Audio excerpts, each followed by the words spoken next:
Hey everyone, this is Robin with Horror Pop After Midnight, and my guest she's the star of Mad Heidi, Alice Lucy. How's it going?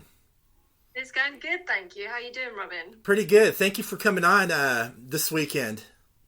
Thank you for having me. I'm excited to be here. All right, let's talk about Mad Heidi. This was an interesting grindhouse, bloody type of fun film. I mean, you see death by chocolate. You see somebody getting killed by fondue, all that great stuff. Yeah, there's definitely one for the history books, this one, I think. How'd you become part of this project? So they sent out a casting brief to the UK as they wanted an English actor or transatlantic accent actor to play Heidi, and the audition came through my inbox. My agent sent it through to me. I did, I think, 4 or 5 rounds of auditions. So there was a self-tape audition, which is where I get the script and then I tape them myself. Then I did a Zoom audition. Then I had a face-to-face audition with David Schofield, who plays my granddad. Then I had a stunt audition, and then I had another full day of auditioning with different Peters and different Claras. That's pretty cool.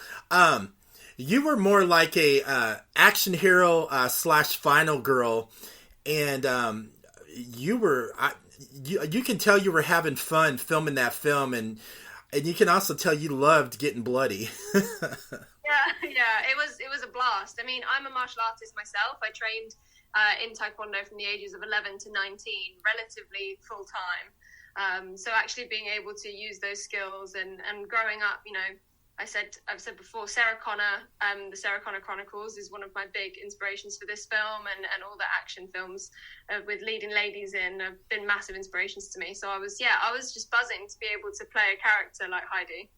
Yeah, when you were playing Heidi, let's talk about the fighting choreograph on certain scenes. When you did some scenes in the ladies' prison, how much preparation did that take you to do those scenes with the martial arts and all that? Yeah, so we had 2.5 weeks of stunt training prior to shooting, and that was for the full film, for the full 90 minutes. We had 2.5 weeks to get all of the choreography down and all of the markers set. So it wasn't masses of time, but we had a really good team, and we were all quite dedicated to making sure that we got it done. So we had 2.5 weeks. And then, we just went straight into shooting. Yeah, you were pretty handy with that samurai sword and then that awesome battle axe where you were taking care of business. Thank you. Yeah, I'd used katana before, very, very briefly when I'd done my stage combat exams back when I was at drama school. But I'd never picked up a halberd before, so that one was definitely a new thing for me. Oh, you can tell you were having fun with that. And my favorite scene was where you were in the Coliseum. It felt like a gladiator moment, and I was having goosebumps. You remind me of a female Maximus. We were taking on that bull. I love that helmet. The guy that was wearing the bull. That was just so phenomenal. Yeah, it was a blast from start to finish, and Hoshi is the man inside the costume. It was just awesome. He's such a great scene partner and fight partner, and we had so much fun together. And I think, like you said, it kind of comes through on scene. There are definitely a few behind the scenes when they yell cut snapshots of us just bursting into laughter because we couldn't take each other seriously. I bet. No, let's talk about Casper Van Dien. He played the head monarch of Switzerland and controlling all the cheese with that altered cheese where he was trying to make these super soldiers, and then he had these like crazy like Nazi soldiers too. Yeah. Casper plays the very Swiss leader. He's just sort of taken over Switzerland over the last 20 years and is corrupting it into being a dictatorship. And Casper is so much fun. He's got a heart of gold, and he just gives everything 100%. And I think you can tell when he just goes for it. He's got so much energy, so much love to give, and so much attention to detail. He really, really thinks about what he does before he does it. I think so too. I love Casper Van Dien. You can tell, he was having fun doing the film, and you can tell a little bit he was trying hard to overact on certain things, which was kind of funny. Yeah, no, he's amazing, and I learned a lot from him and from David, from everyone, but particularly David and Casper. They really taught me a lot. Yeah, and let's talk about the scene where you're getting trained by the nuns. How much fun did you have doing that with some of those nuns? Yeah, so that was a lot of fun. I think the fight scene with the nuns is one of my favourite scenes in the film. Mainly because it makes me feel really cool, especially when you watch it back. It's a really good fight, and it was actually, we shot that scene in October, and it was meant to be sort of summertime, supposedly, in the film. So in between takes, I was being given moon boots, a massive coat, earmuffs, and a hot water bottle to hold, because Heidi has no shoes on in those scenes. So every time they yelled cut, it would be like, quick, wardrobe would come over and wrap me up. And then we'd go again. But yeah, it was frantic but fun. I bet you were excited to get in those moon boots. I was so happy. I was so happy. Yeah, I also loved the cinematography and the photography of the film. There was a lot of beautiful scenery. What was it like to film a phenomenal, like, classic grindhouse type of film in Switzerland? I mean, it was just epic, to be honest. Eric was our DOP and cinematographer, and he, I always said to my friends and family back home, I would take a picture of Switzerland and I would send it to them, and it didn't capture the beauty of what I was seeing in front of me. And I think what Eric is able to do is really capture the beauty of what Switzerland is and the scenery there, because it's just stunning. And then it feels even more so random when you put a grindhouse gore film in the middle of it. So it's a big oxymoron between the two. So what were some of the people in Switzerland thinking when you guys were doing a grindhouse type of film in their country? I think there was a big divide, to be honest. Half of Switzerland were really excited and were really behind us and supportive. And half of Switzerland felt that it was quite blasphemous that we were taking the national sweetheart icon of Heidi and putting her in a splatter comedy. So there was a bit of tension at times with the public, I think, especially in the preamble to the film, because they didn't necessarily know how the film would turn out and whether or not we would be degrading. And actually we're not. I've said before, I think that Heidi, the story, the childhood book by Joanna Spyri, is a book to me about independence and integrity and humility, and it's about a young girl who learns to find her own self in the mountains. And actually, if you take away the cheese zombies and the cheese Nazis and the gore and the blood and the murder, it is still a story of Heidi finding her voice and seeking her independence and finding her way in the world. So I've just told them to hold on to those moments. Yeah, I mean, I was about to say the same thing, and I love how they had certain references in the movie, from Gladiator to Kill Bill. They had so many pop culture reference in it, which made the film pretty fun too. Yeah, and they also, if for those eagle-eyed viewers out there of the film, if you look at all of the names of the guards in the prison guards, they've all got names of directors and people who inspired the two directors of Mad Heidi. So there's nice little Easter eggs everywhere. I think so. That's why I was loving it so much. What was it like to work with that big buff actress in the prison scene? She seems like she was very intimidating. Julia and Jay are they're lovely. Julia and I especially had a lot of fun because we ended up just teasing each other all the time. And there's a scene where she's lying in the bed and she's snoring, and you can see Heidi's eyes over the top of her. And I'm sort of just staring at her, but actually her getting into the bed, they tucked her right in, so it looked like obviously she was in prison. And I remember once they'd locked her in place, I went and sat on the bed so she couldn't move and started singing a lullaby to her. And she just went, "Get off me! Once I get out of this, you are gone." So we had a lot of fun, and she, I think we just ended up having such a sibling-like relationship. Intimidating on camera, not in person. She's definitely a softie. Yeah, she kind of reminds me of a professional wrestler too.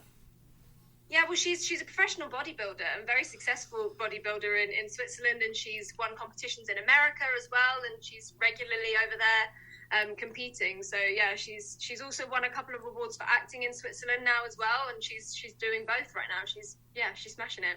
Good for her. While you were also filming the film, did you get a chance to eat any of the cheese? Oh yes. I have to say, it was better to eat the cheese that was not on set. The cheese on set was not so nice, especially in the scene with Schwitzgable, where he has the aeroplane and he's feeding me the cheese. We had to do that take a couple of times, and it was just, towards the end, was just not good. But to be honest, I got out lucky. Alma, who plays Clara, when she is covered in cheese and just looks like her face is sweating cheese out. I remember when I ran in and Heidi runs in and, tries to gear her up to get her away. I remember opening the door to the prison going, "Oh, it stinks in here," because all the cheese you see on set is real. So we were an independent film. We didn't necessarily have budget for new cheese every day. So some of that cheese was old and it smelled. I bet it did. Also, the film got a lot of rewards from different film festivals. So I was looking at social media. It seemed like you went to a bunch of film festivals as well and won some awards. What was that like for you? I mean, that was just the icing on the cake for me. I had, and everyone did, we had such an amazing time filming that actually to then be accepted into all these festivals and get, recognized for our efforts and the work that we'd put in was really lovely. And I think to date, we've had 26 nominations and awards, 13 nominations, 13 awards, which is just, it's mad. It's really mad. But I'm so happy for the creative team, because it shows that they had the right idea all along. That's pretty good. So let's talk about your martial arts background. What influenced you to get into martial arts, and did you ever do any competition or tournaments or anything like that? Yeah, so growing up, my dad had always wanted me to get into martial arts, and very serendipitously, I grew up in Spain until I was about 14, 15, Scotland, England, and Spain until that age. And when I was in Spain, there was a really, really nice yellow motorbike that went past me and my dad, and we had half an hour to kill, so we thought, let's follow it. Don't know why, but we did, and we followed it and found it outside a Taekwondo dojo, which we didn't know was there, and I walked in, and the rest is history. Jose was my first instructor in Spain, and I trained with him up until brown belt, and then I moved over to the UK, and I got my black belt at 14. And then, that's when I sort of started competing. I won the under-17 London Open International Championships, and I came second in the under-30 when I was 17. So, I trained a bit, and there was GB scouts around asking if I would go train at one point, but I decided that acting was what I wanted to pursue. So what stir you to more from martial arts to acting? Did you do, are you like an actress that does all types of genres, or you like to do a certain type of film? So I would do anything, to be honest. I trained in theatre first. That was where my first passion lay, was on the stage. And then when COVID came, all the theatres shut. And so I needed to find a way to be I'm a creative. I have my own theatre and production company as well. And I wanted to find a way and learn how to tell our stories without the theatres. Obviously, they weren't there. And so I ended up going to Rain Dance Film School in London for a year, and I trained as a director. And that's kind of where I learned so much more about acting for camera and the nuances and the subtlety that kind of all goes with that. And it just was everything. They say it's right people, right time. And for me, it really was, because I was studying there when the audition for this came through, and I was able to use the skills that I was practicing in class in those moments to apply them to my auditions. And yeah, I fell in love with it because I'd never, this is my first feature. I'd never done a feature film before. I'd done short films, and I'd been extras in feature films before. I'm sure that you can see me walking around some big movie somewhere. Yeah, this was my first feature, and I completely fell in love with it. And I think the action had something to do with it. I'd always, on my bucket list, I'd always wanted to be in an action film. So to be the lead in one was, a dream come true. That's pretty awesome. This is your first feature film. You got to kick ass, which is pretty cool too. And you got to play with an axe and have all these fun weapons. Did you also do your own stunts as well?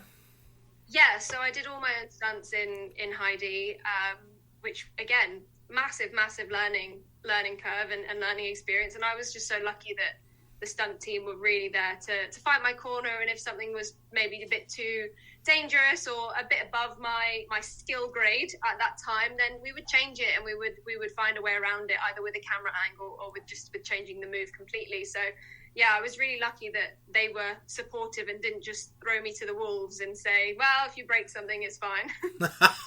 You're like, oh, well, oops, did I accidentally chop your hand off? So besides, learning how to work behind the camera, writing, directing, martial arts, what do you enjoy? Do you have any hobbies that you just want to get off the set a little bit and just enjoy yourself a little bit? So this is such a boring hobby that I'm going to say now, but okay. For continuity reasons, obviously you had to have all your nails the same length throughout the film and things like that, and so to keep my hands busy, because I was always trying to work for the next scene or work for something else, but actually there were times where other people were doing stuff and you had to just sit still. On the set of Mad Heidi, I decided to knit because it was a quiet thing to do in the corner, but it would keep my hands moving and would keep me my energy ticking over a bit. So I was knitting, but I have to say I haven't knitted since I got back. But no, I've got two dogs, and I love taking them out for walks and being by the water when I can with them, and that's pretty much me. I think for me, Taekwondo was my hobby, and then when this landed, it kind of became part of my job. But yeah, creating and telling stories. I'm lucky that I have a job that I enjoy and that I love doing. So for me, that's all ties into one. That's cool. You have dogs. So when you were knitting, what did you knit? Did you knit a sweater or gloves or something?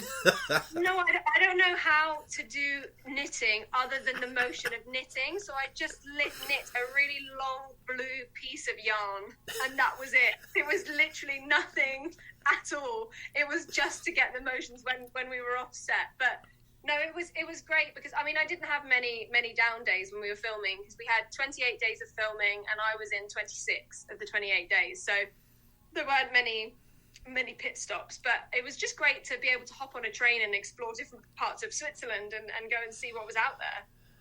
I bet that's pretty country and all that. And since you were out Switzerland, I know you had to try the chocolate. Oh, yeah.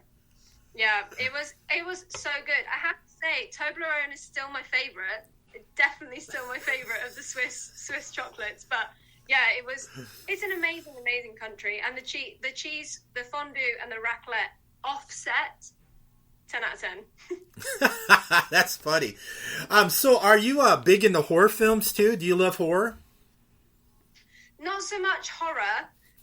They terrify me. And both of the directors tease me about that all the time, because even when we were on set with the cheese zombies, and the French delegates obviously turn into the cheese zombies, there was a day where they just had all their makeup on, and they came and they sat next to me at lunch, and I said to them, I was like, I'm so sorry, I'm going to have to sit this way because that is really freaking me out. But I love all things that have passion in it, and that's one of the things that I think you can definitely see in horror films. And I think Hereditary's that probably one of the scarier films that I can endure, with the clicking. It just still, every time something, like my brother will come up to me and go, No. But I think for me, what I love is films with passion. And I think horror, gore, grindhouse, there's so much passion in those films. And you can really, really appreciate that. I think for me, the films that I love, that I channeled into Heidi, were definitely Kill Bill. Definitely a bit of Silence of the Lambs in there. Although if you made Silence of the Lambs a comedy and put some cheese Nazis in there. And like I said, the Sarah Connor Chronicles. I love action and I love comedy. That's awesome.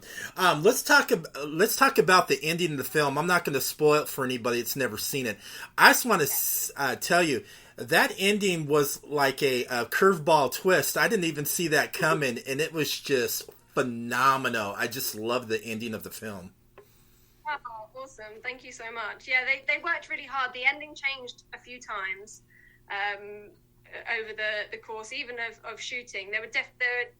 We had different drafts of the film all the way up until the day we were shooting, and even on certain days we had line changes. So it was very much go with what we think we can do, and go with what we think the audience are going to like. And because this was, partially fan invested film, there was a certain demographic we were making this film for, and a certain bunch of people who had put in their ideas and their requests and what they wanted out of it. So there was definitely a presence of the audience in mind always.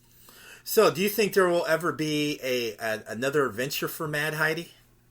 Oh, I hope so.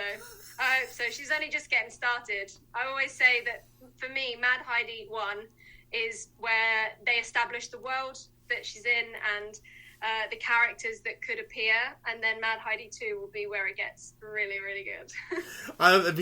It'd probably be more bloodier too, so that would be even perfect. more blood, more explosions, more action, I think is the motto, for the mantra for Mad Heidi 2. That's why I love so much about Mad Heidi. It was just a fun film. I mean, it was just entertaining. I mean, I like all the blood and gore in films and like that too, so I must be sick in the head. I'll have to blame Joe Bob Briggs for that. For me, when people say to me, what's it like? I've been describing it as Kill Bill meets South Park. I could see a little bit of that, the Kill Bill meets South Park, and a little bit of Gladiator in it too, so it could be like a mix. And I just think it's just pretty cool because this was your first feature film, your first action grindhouse type of film, and today you see more and more final girls and action star actresses getting into more of these type of films. It's like the action heroine, the female. It seems like it's just been on fire. Yeah, it has, and it really makes me so excited because growing up there weren't necessarily so many, and actually now there are a couple of young girls on set who were in the arena who came up to me afterwards and said, seeing you's made me feel like I can do anything and I can be a badass, and Heidi has empowered them to feel that way, and that's wicked. That it's already done that to some people. I think it is too. So where can everybody find you on social media, and where can everybody check out Mad Heidi? So Mad Heidi is available on madheidi.com exclusively at the moment, and then early next year it will be available on Blu-ray and DVD, and you will be able to get it on video on demand. Not sure where yet, but it will be out there. But for now, madheidi.com. And I'm on Instagram and Twitter, so you can find me at alice.e.lucy on Instagram and al_Lucy_ on Twitter. Yeah, I'm definitely going to get the Blu-ray copy to add to my video library because I support physical media, so it's going to be a great addition to my collection. Thank you so much. And thank you so much for taking your time to come on, share your story, and talk about Mad Heidi. I really did enjoy it. Yeah, me too. Thank you for having me. My first ever podcast. This is your very first podcast ever, really. I feel privileged. It is. So it felt good, didn't it? It's a great one. Well done. All right. And everybody else, thank you for listening to Horror Pop After Midnight.